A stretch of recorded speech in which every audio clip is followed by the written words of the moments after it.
Hello everyone, welcome to my channel the banking guy. Hope आप सबकी study अच्छे से चल रही होगी। बाकी ये जो मेरी वीडियो है ये फुली डेडिकेटेड है कि आरबीआई असिस्टेंट के ऊपर कि आरबीआई असिस्टेंट का क्या क्या क्राइटेरिया है, किस हिसाब से आपको अपनी प्रिपरेशन को आगे बूस्टअप करना चाहिए। देखिए, सबको पता है कि आरबीआई असिस्टेंट का नोटिफिकेशन मई मंथ में एक्सपेक्टेड है और ये इस इन्फॉर्मेशन का सोर्स है आकाश यादव सर की मैक्सिमम इन्फॉर्मेशन सही होती हैं, तो मैं भी इसे सही मान के चल रहा हूँ। उसी के अकॉर्डिंग मैं भी अपनी प्रिपरेशन को आगे कंटिन्यू कर रहा हूँ, जिसमें जो आपका प्रीलिम्स लेवल का एग्ज़ाम होगा वो आपका होगा 9 एंड 15 जुलाई को, और जो मेंस होगा वो 20 अगस्त को एक्सपेक्टेड है। बाकी जो आरबीआई असिस्टेंट का एलिजिबिलिटी क्राइटेरिया है कि उसमें जो एज लिमिट है वो 20 to 28 होनी चाहिए। अब इसमें भी अगर आप किसी रिजर्वेशन क्राइटेरिया में आते हैं तो उसके अकॉर्डिंग आपको रिलैक्सेशन मिलता है। एजुकेशनल क्वालिफिकेशन इसमें ग्रेजुएशन चाहिए होता है, वो भी 50% मिनिमम। ऐसा नहीं है कि अगर आपकी ग्रेजुएशन में 49.99% है तो आपका वहाँ पे माना जाएगा, आपको मिनिमम 50 चाहिए ही चाहिए। बाकी इसमें प्रीलिम्स होता है, इसमें 2 एग्ज़ाम होते हैं, एक प्रीलिम्स होता है, मेंस होता है। प्रीलिम्स आपका नॉर्मल बैंकिंग एग्ज़ाम की तरह ही होता है, जैसे आपका जिसमें आपका 100 मार्क्स का एग्ज़ाम होता है। आपके 30 मार्क्स की इंग्लिश, 35 का क्वांट और 35 की आपकी रीजनिंग आती है। मेंस में आपके 5 सेक्शन होते हैं, 2 सेक्शन आपके इंक्रीज़ हो जाते हैं, कंप्यूटर इंक्रीज़ हो जाता है और जनरल अवेयरनेस इंक्रीज़ हो जाता है। बाकी सारे सेक्शन 40 मार्क्स के होते हैं। एक तीसरा एग्ज़ाम भी होता है इसमें, एलपीटी लैंग्वेज प्रोफिशिएंसी टेस्ट। ये उन लोग को देना पड़ता है कि जैसे आपने किसी दूसरे स्टेट से अप्लाई करा और उस पर्टिकुलर स्टेट से उस पर्टिकुलर स्टेट की जो रीजनल लैंग्वेज है वो आपने अगर 10th और 12th में अगर स्टडी करी है तो आपको एलपीटी नहीं देना होगा, और अगर आपने रीजनल लैंग्वेज अगर 10th और 12th में स्टडी नहीं करी है तो आपको एलपीटी देना होगा। बाकी वीडियो में आगे बढ़ने से पहले मैं आप लोग को बताना चाहूँगा कि ऑलिव बोर्ड आरबीआई असिस्टेंट 2023 का फ्री मॉक प्रोवाइड करा रहा है। ये लाइव टेस्ट रहेगा, ये 2 दिन के लिए आपके लिए अवेलेबल रहेगा, 29 to 30 अप्रैल। बाकी मैं आप लोग से कहना चाहूँगा कि आप लोग इस टेस्ट को ज़्यादा से ज़्यादा अटैम्प्ट करें, क्योंकि देखिए लाइव मॉक टेस्ट का एक बेनिफिट ये होता है कि इसमें बहुत ज़्यादा लोग मॉक टेस्ट को अटैम्प्ट करते हैं। तो जब ज़्यादा लोग होते हैं तो उसमें आपको रैंक जब आपकी जो पता चलती है ना, तो आप जो रैंक आपकी अगर बाई चांस रैंक आपकी कम आई तो आप उससे ये पता चलता है आपकी प्रिपरेशन और लोगों से बहुत कम है, तो उस हिसाब से आप अपनी प्रिपरेशन को बूस्ट कर सकते हैं। बाकी एक मॉक टेस्ट का देखिए बेनिफिट आपका ये होगा, इससे आपको देखो ये पता चलेगा कि अगर आपने नई नई प्रिपरेशन करी है आरबीआई असिस्टेंट की, कि आरबीआई असिस्टेंट में सिलेबस किस हिसाब से आता है, किस हिसाब के पैटर्न के क्वेश्चन आते हैं इस मॉक टेस्ट में देने से। बाकी आप लोग मॉक टेस्ट को ऐसे अटैम्प्ट करिए और फिर मॉक टेस्ट को सबमिट करिएगा। बाकी जब मॉक टेस्ट एंड होगा 30 अप्रैल को, तब आपको आपकी रैंक पता चलेगी, आपको ये पता चलेगा कि आपके क्वेश्चन कौन से रॉन्ग हुए हैं और कौन से आपके करेक्ट हुए हैं। अब आपको मॉक टेस्ट का जो आपने टेस्ट अपना दिया है तो उसका आपको एनालिसिस बढ़िया से करना है। एनालिसिस में आपको देखिए 3 चीज़ें देखनी है। एक चीज़ ये देखनी है कि आपके क्वेश्चन कौन से करेक्ट हुए हैं। अब जो करेक्ट हुए हैं तो उसमें आपको ये देखना है कि क्वेश्चन में आपने कितना टाइम लगाया, कि जैसे आपने क्वेश्चन में आपने जैसे किसी कोई पर्टिकुलर क्वेश्चन में ज़्यादा टाइम लगाया तो आप उस टाइम को कैसे कम कर सकते हैं। बाकी आप जो क्वेश्चन रॉन्ग हुए आपके, तो उसमें आपको ये देखना है कि रॉन्ग क्यों हुए हैं, कि अगर आपके कॉन्सेप्ट में दिक्कत है तो आप उस कॉन्सेप्ट में अपना रिवाइज़ करके आप उससे इम्प्रूव कर सकते हैं। बाकी देखिए तीसरी चीज़ ये होती है कि आपको ये देखना है कौन से क्वेश्चन आपने स्किप करे हैं।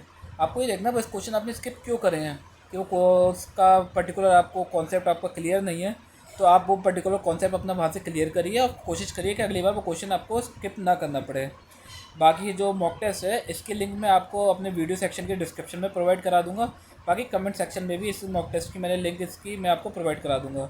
आप लोग उस लिंक को ओपन करके इस मॉक टेस्ट को जरूर अटैम्प्ट करिए। लैपटॉप से करना चाहें, बाकी मोबाइल में आप ऐप के थ्रू करना चाहें, ऐप के थ्रू भी इसे अटैम्प्ट कर सकते हैं। बाकी अब आगे बढ़ते हैं वीडियो पे। देखिए, मैं स्टार्ट करता हूँ अब क्वांट सेक्शन से। क्वांट सेक्शन आपकी प्रीलिम्स में 35 मार्क्स की आती है। देखिए, आप मैं जो आपका आरबीआई असिस्टेंट का एग्ज़ाम होता है ना, इसमें प्रीलिम्स निकालना बहुत मुश्किल होता है, क्योंकि जो प्रीलिम्स की कट ऑफ जाती है मैक्सिमम स्टेट में आपकी 90+ जाती है। 90+ कट ऑफ, वो भी 100 मार्क्स के एग्ज़ाम में निकालना बहुत ज़्यादा मुश्किल होती है। तो आपको मेनली जो प्रैक्टिस करनी है ना, प्रीलिम्स की करनी है। मेंस तो आपकी साइड में चलती रहे, वो तो मेंस तो आप उसे छोड़ नहीं सकते, मैं ऐसा नहीं कर रहा हूँ मेंस छोड़ दें, लेकिन आपको प्रीलिम्स की प्रैक्टिस बहुत ज़्यादा करनी है, क्योंकि इसमें आपकी स्पीड मेंटेन करती है, मैटर करती है। अगर आपकी स्पीड मेंटेन है तभी आप ये एग्ज़ाम निकाल पाएंगे। अगर आपकी स्पीड नहीं है तो ये एग्ज़ाम निकालना आपके लिए बहुत मुश्किल है, क्योंकि देखिए क्वांट में आपके जो क्वेश्चन आते हैं स्पीड मैथ के आते हैं लगभग 20 क्वेश्चन। स्पीड मैथ में आपकी आ जाएगी आपकी number series, simplification, quadratic, approximation.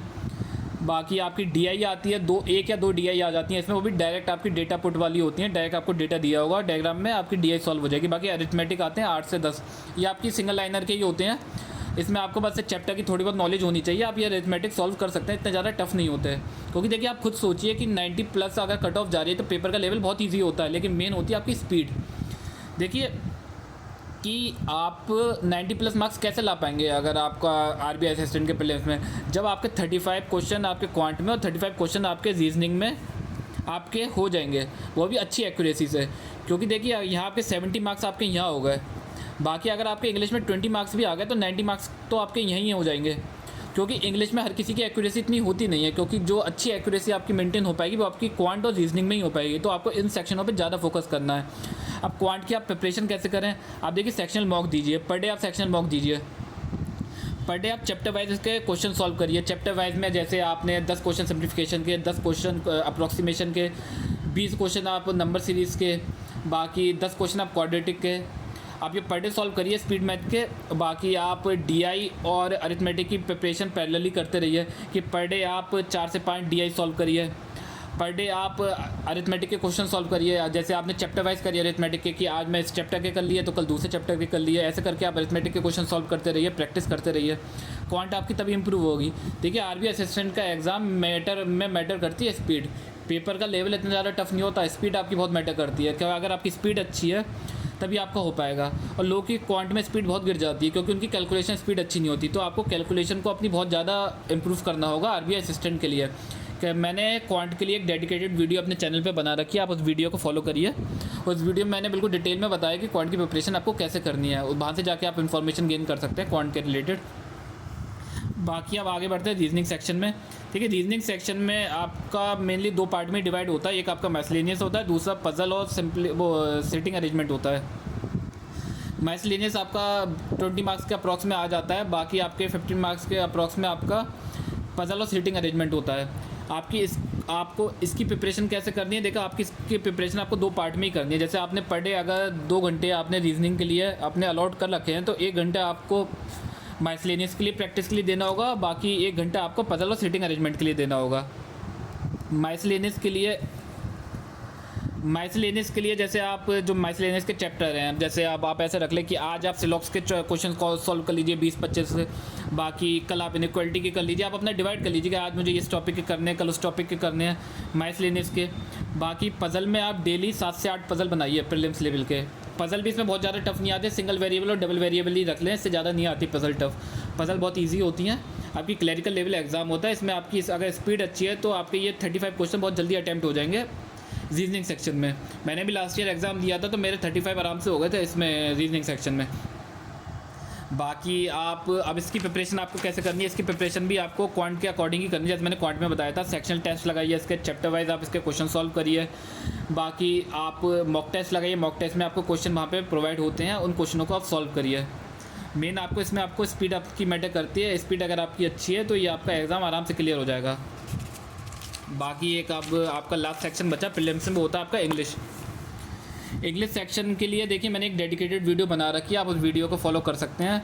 Per day आप इंग्लिश के लिए अब कम से कम 1.5 घंटा तो अलॉट कर ही लीजिए। तो देखिए इंग्लिश ऐसा है, जैसे बहुत से हिंदी मीडियम वाले होते हैं इंग्लिश में बहुत दिक्कत होती है, तो पर डे आप इंग्लिश में 1.5 घंटा तो आप अपना अलॉट करिए, जिसमें अपनी ग्रामर, रीडिंग और वोकैब तीनों की प्रिपरेशन आप साथ में करते रहिए।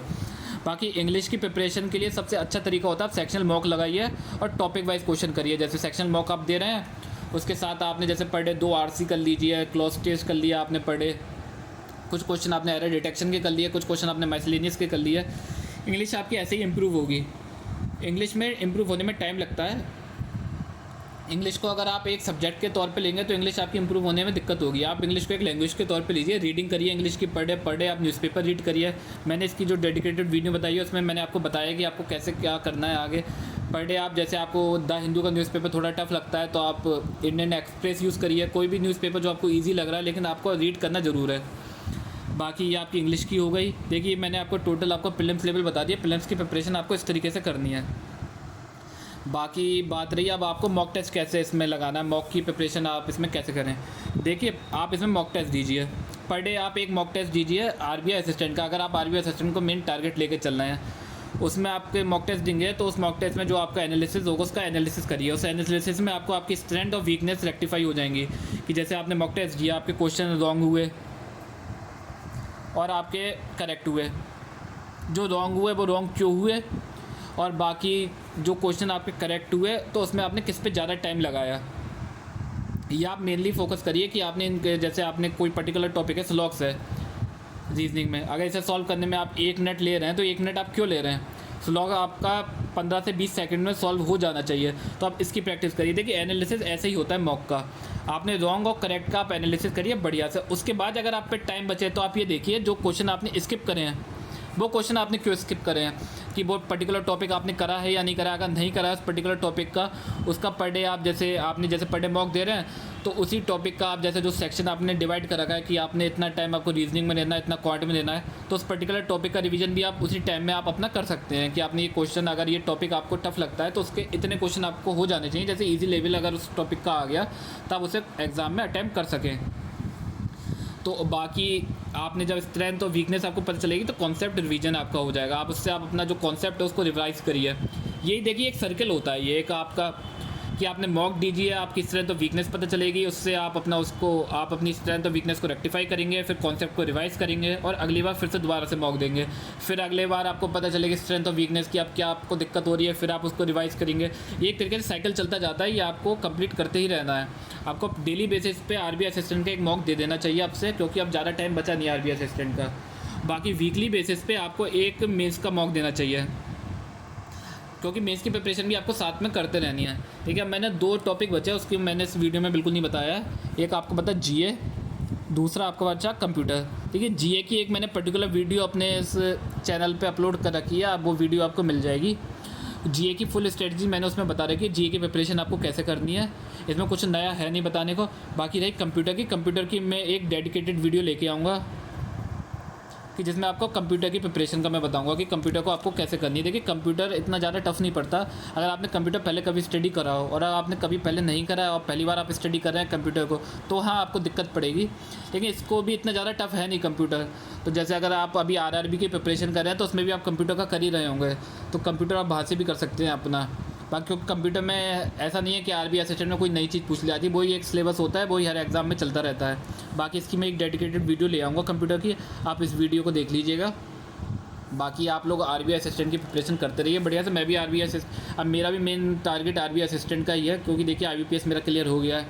अब दूसरा एग्ज़ाम की मैं अभी प्रिपरेशन आरबीआई ग्रेड बी की मैं अभी से करूँगा नहीं, मैं मेन आरबीआई असिस्टेंट की अभी प्रिपरेशन करूँगा। आरबीआई असिस्टेंट के मैं इसमें अपने यूट्यूब चैनल पे आरबीआई असिस्टेंट का जो मॉक देता रहूँगा उनकी भी वीडियो अपलोड करता रहूँगा। आप अगर जिस चैनल पे नए हैं तो चैनल को सब्सक्राइब कर लीजिए, वीडियो अगर उन्हें आपको अच्छी लगी हो तो वीडियो को लाइक कर दीजिएगा। Thank you very much.